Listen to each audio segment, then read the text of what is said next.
Apa sih teori kognitivistik itu? Simak penjelasannya ya.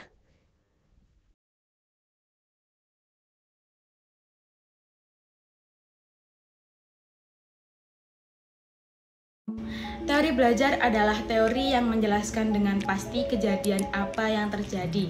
Namun, teori belajar hanya membimbing apa yang harus kita lakukan untuk menghasilkan hal tersebut. Sama halnya dengan definisi kognitivistik yang merupakan teori belajar kognitif yang lebih mementingkan proses belajar daripada hasil belajarnya. Selama setengah abad terakhir, psikolog Swiss Jean Piaget menjelaskan bagaimana manusia memahami dunianya dengan mengumpulkan dan mengatur segala informasi. Oleh karena itu, pada hari ini kita akan meneliti dengan cermat hal tersebut karena Jean memberikan penjelasan tentang perkembangan berpikir manusia sejak bayi hingga dewasa. Cara berpikir yang cukup sederhana bagi orang dewasa terkadang tidak sederhana itu bagi seorang anak.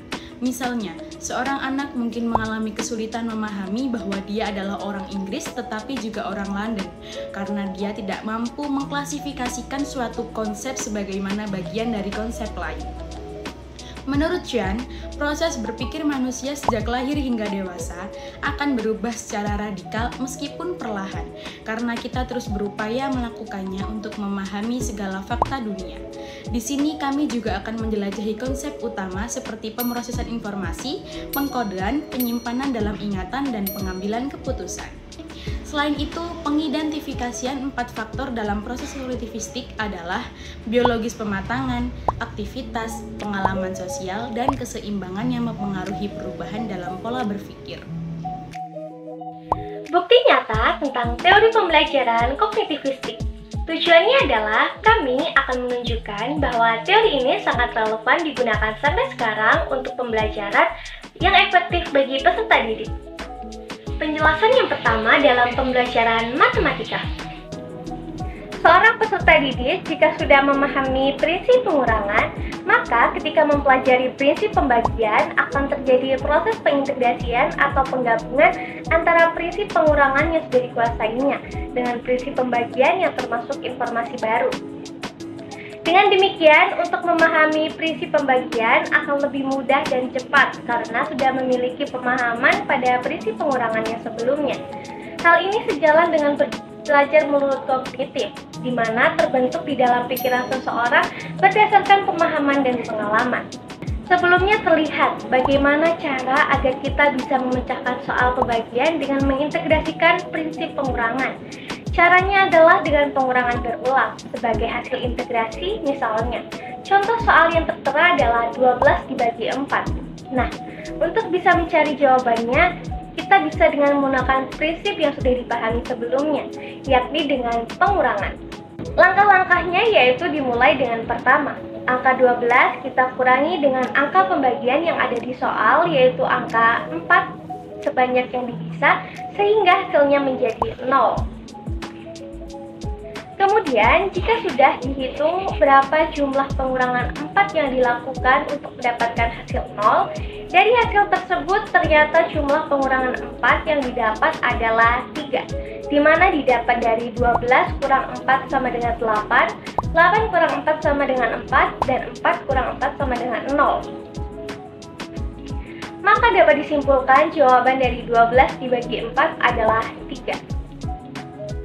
Dari penjelasan tersebut terlihat bahwa teori kognitif dalam pembelajaran matematika ini melibatkan pemahaman tentang bagaimana siswa memperoleh pengetahuan, yakni pengetahuan prinsip yang baru, yaitu pembagian dengan berdasarkan pemahaman pengurangan yang lebih kuat dari sebelumnya. Kemudian memproses informasi dan berusaha memahami informasi yang baru dan memecahkan masalah, yaitu melalui latihan. Dalam video tersebut dapat dilihat bagaimana penerapan prinsip pengurangan dan pembagian, di mana dijelaskan mengenai penggabungan antara prinsip pengurangan yang telah dipahami dengan informasi baru berupa pembagian. Hal ini disebut sebagai asimilasi. Ada yang tahu nggak asimilasi itu apa? Asimilasi adalah proses pengintegrasian informasi baru struktur kognitif yang sudah ada. Selanjutnya adalah peserta didik dapat mengaplikasikan atau memakai prinsip-prinsip pembagian tersebut ke dalam bentuk soal-soal latihan, di mana itu merupakan situasi yang baru. Hal ini disebut sebagai akomodasi. Akomodasi adalah proses penyesuaian struktur kognitif ke dalam situasi yang baru dan spesifik, supaya peserta didik dapat terus mengembangkan dan menambah pemahamannya. Maka diperlukan proses penyeimbangan atau ekuilibrasi.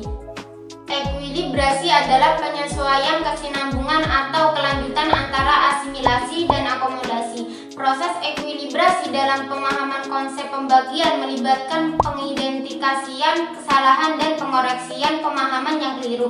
Dalam hal ini, pemahaman yang keliru dapat memecahkan suatu soal melalui langkah ini.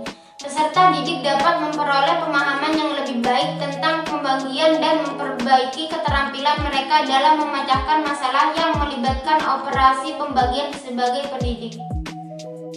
Teori belajar kognitivisme dalam pembelajaran menurut pandangan David P. Ausubel, teori belajar kognitif lebih mementingkan proses belajar daripada hasil belajar itu sendiri. Teori Ausubel dalam pembelajaran bermakna terjadi apabila seseorang belajar dengan mengasosiasikan fenomena baru ke dalam struktur pengetahuan mereka.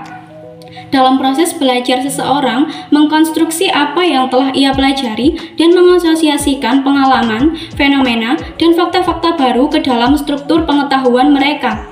Adapun menurut Robert M. Gagne, belajar merupakan seperangkat proses yang bersifat internal bagi setiap individu sebagai hasil transformasi rangsangan yang berasal dari peristiwa eksternal di lingkungan individu yang bersangkutan atau kondisi. Menurut Robert Gagne, dalam pembelajaran, hendaknya mampu menimbulkan peristiwa belajar dan proses kognitif. Proses belajar terjadi antara lain mencakup pengaturan stimulus yang diterima dan menyesuaikannya dengan struktur kognitif yang sudah dimiliki dan sudah terbentuk dalam diri seseorang berdasarkan pemahaman dan pengalaman-pengalaman sebelumnya. Dalam praktik pembelajaran, teori kognitif antara lain tampak dalam rumusan-rumusan seperti tahap-tahap perkembangan yang dikemukakan oleh J. Piaget, Advanced Organizer oleh Ausubel, pemahaman konsep oleh Brunner, hierarki, belajar oleh Gagne, web teaching oleh Norman, dan sebagainya.